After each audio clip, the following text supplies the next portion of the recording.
Hey everyone, how about creating an ink drawing effect from a photo in Adobe Photoshop to start out with something that looks like this on a portrait, and then I did the basic ink effect that looks like this. Then I got a little bit crazy and was adding some other effects that look like this. But what if you don't shoot portraits? How about still life? Well, I started out with a basic one that looks like this, did the ink effect. And by the way, this one is slightly different as a technique, which I'll cover in the second part of this video, and then added an extra bonus at the end of that. In the third one, I'll do a landscape, but I pre-built it because I want to save some time. I'll show you how I constructed that. Are we ready for this? Let's do it.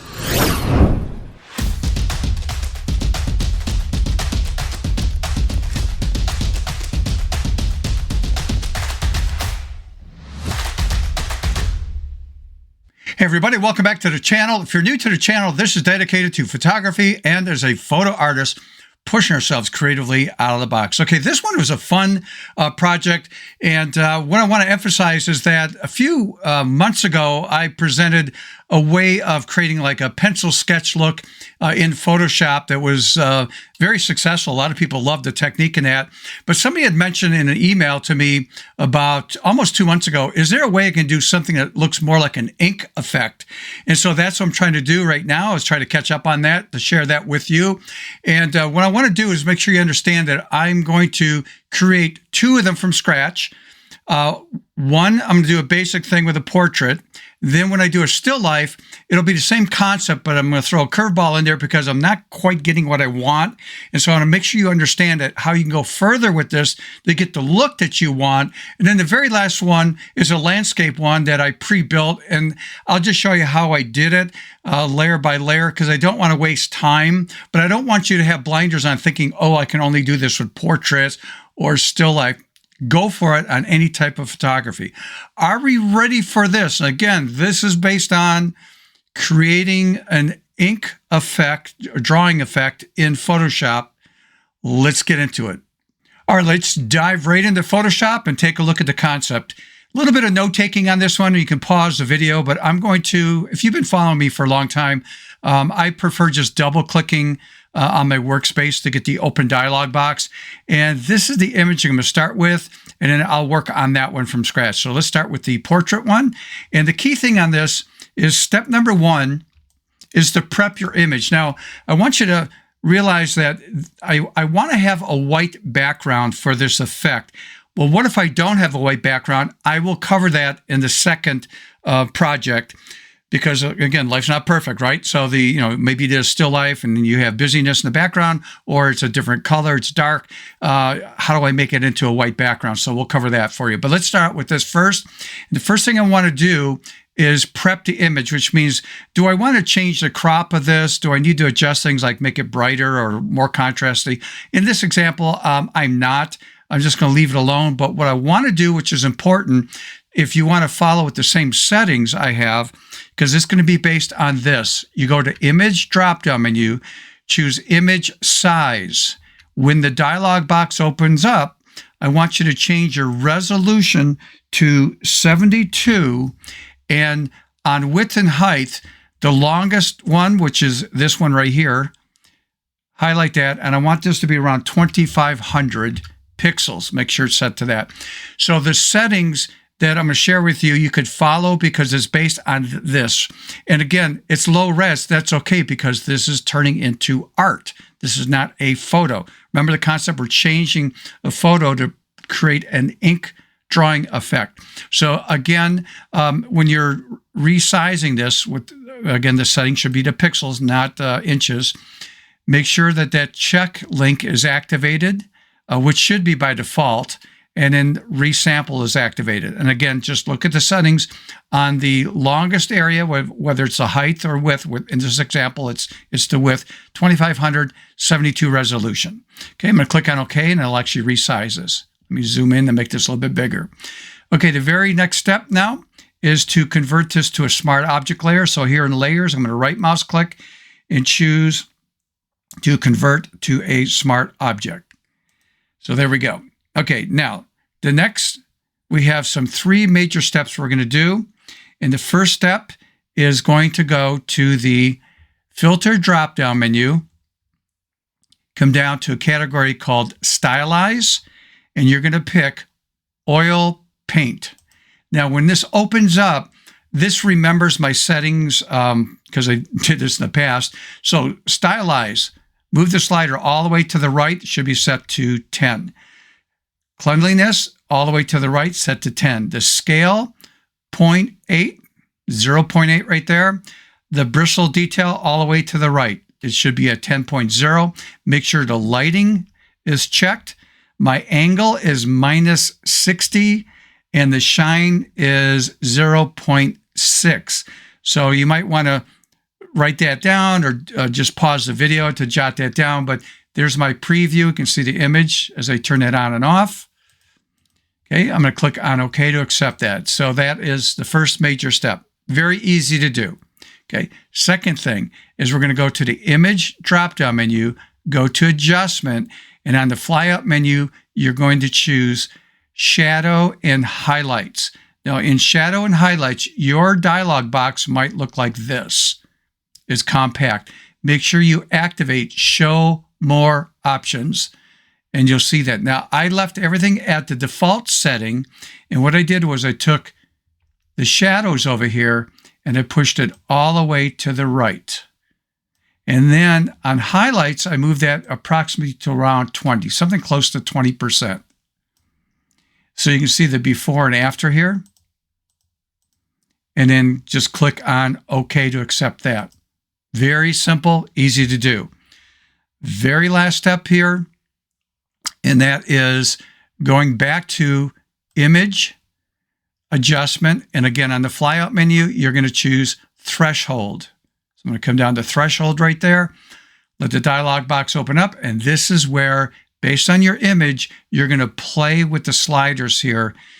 I'm going to the left versus to the right. Now, if I want something that's really cool, I've actually seen this on the cover of a magazine one time where you could tell it was a portrait, but you don't see the shoulder, the neck, whatever, but the hand was there. That would be really cool. But if I want to have a little bit of the shoulder right there, I could do that. But as I move this more to the right, you can see how I'm losing information on the face. So this is a judgment call on how far you go with this. So I'm just going to choose that right there for that look. Click on OK, and I'm done. This is just, again, converting a photo into an ink drawing effect. Very simple and easy to do. But then if I want to get a little bit more creative, this is totally optional. You know me, sometimes I want to get a little crazy. So I'm going to go to my open dialog box, and I'm going to find this texture right there I'm going to use. And I'm just going to drop that texture in. Drop it in there. Control-T, Command-T on a Mac. So the point is, if you want, you could go for some textures if you want. And I'll just do that and turn the keyboard and just play my blending modes here. I'll just go with multiply to save time right there. And I'm going to go with one more. I found I had this one a long time ago. It's got a little bit of graphic in it. So I'm going to drop that in. And again, Control-T, Command-T on a Mac. So the point is, as an optional thing, you could play around with, just going to hold the Shift key down here to adjust that. Don't know if I want to use the whole thing, but yeah, what the heck. So, you know, a little creative. I don't like what's on her face, so what would I do? And that is, again, I did a multiply blending mode on that one. So there's a before and after on it. I'm just going to come down here to add a mask in layers, grab my paintbrush, B for brush. And let's make sure I'll do a soft edge brush here and make sure I'm painting in black. And I'm just going to click and drag to clean up, say, on the face like that. Okay, so there's my before, after, before, after. So adding the texture at the end here is just purely, you know, an optional feature. You don't like that, then again, don't put in a texture, but that's how easy it is. But here's the problem. A lot of times an image isn't going to give you exactly what you want by doing this effect, and I have to alter this. So we're going to take a look at the next project, and that is using a still life, and I'm going to throw a little curveball to change this to get exactly what I want. Are we ready? Let's do it. Okay, so this next project is going to be a little bit different, and I'm not going to be able to get what I want. So I want to make sure you understand and how we can push this further to get that creative look that you want to have in your project. So let's dive in here to Photoshop, and I'm going to open up a still life this time, so no portrait. I know a lot of people don't do portraits. I don't want you to think that, you can only do this with portraits. Now, the first thing I talked about in the first project was the importance of prepping the image, it should say. So first thing I'm going to do here is I'm going to grab my crop tool and just C for crop, and I'm going to readjust my composition here. Just going to pull this in a little bit and enter on my keyboard. I go, okay, perfect on that.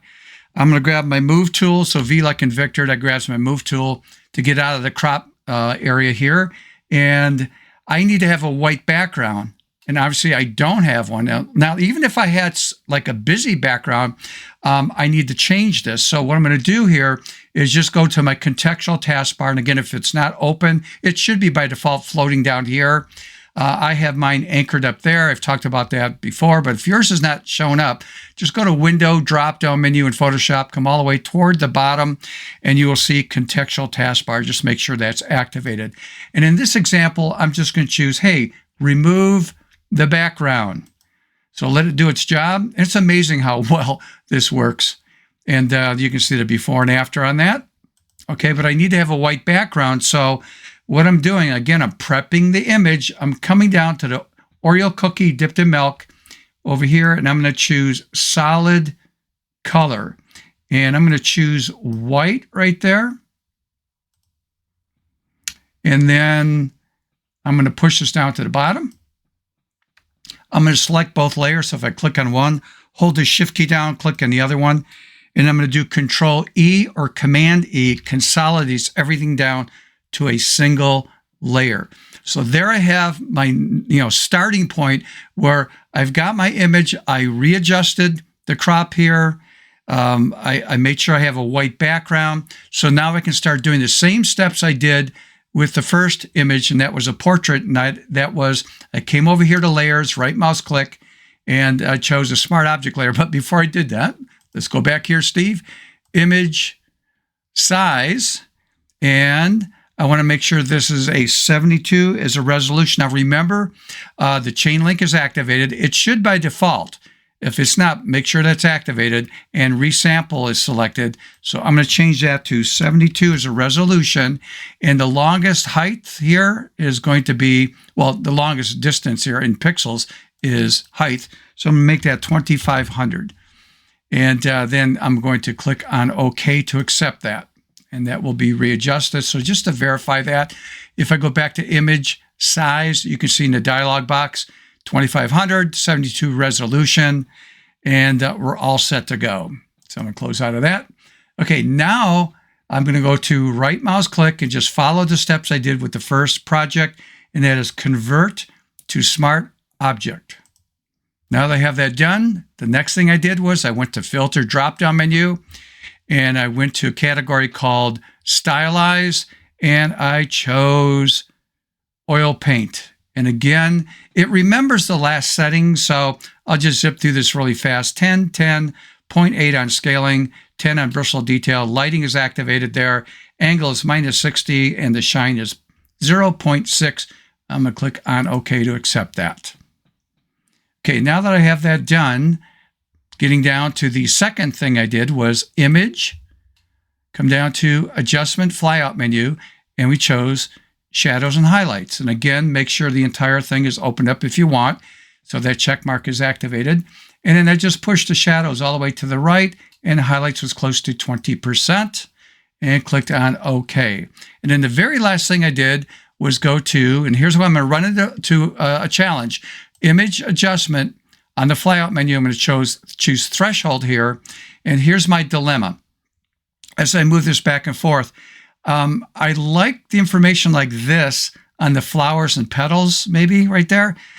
But look at what happened to the vase. I just don't have any details. And if I move my slider to the right, like this, ooh, I like the look I'm getting on the vase right there, but I'm not happy with the petals and the rose. So here's what I'm going to do. I'm going to focus on this and say, I like what I'm doing here on the vase. Forget about the upper part here. I'm going to click on OK. Now what I'm going to do is I'm not going to duplicate this. If I do Control J or Command J on a Mac and duplicate the Smart Object layer here, those two will be linked, and I don't want them to be linked. So my technique will be this: right mouse click on this layer, the Smart Object layer, come down to this category that says New Smart Object via Copy. So it's a new Smart Object via Copy, which means it duplicated this layer, but it's not linked. So now if I go to Threshold over here, double click to open this up, now I'm ignoring the vase. I'm making the adjustment I want for like the petals and the rose. So maybe I want it to be like that as an example. And then click on OK to accept that. Now what I want to do is I'm going to add a mask, and I'm going to hold the Alt key down, Option on a Mac, come down here. So again, I got Alt, Option on a Mac, holding that down, add the mask, and makes it black. So again, white reveals, black is concealing the changes I made there. Now I'm going to grab my paintbrush, so B for brush. I'm painting at 100% opacity, and I need to paint in white. Now I'm going to paint over this area, over the petals, to get what I want, and with the rose. So I'm only affecting that area right there, and I'm getting what I want here versus down there. So I'm combining the two. Hopefully that makes sense. And if you want to go one more, I mean, you could do it again and say, oh, I want to add more detail here to the rose. You can keep, again, building on this. But just to save time, I'm going to say, hey, that's perfect. That's exactly what I want. And there's your adjustment from a photo to an ink drawing effect in Photoshop. But if we want to go further than that to, say, create more artistic stuff, then we can go to the, again, I'm just going to go to the open dialog box and maybe grab this right here. And again, it's just another texture that looks like it's on canvas or certain type of paper.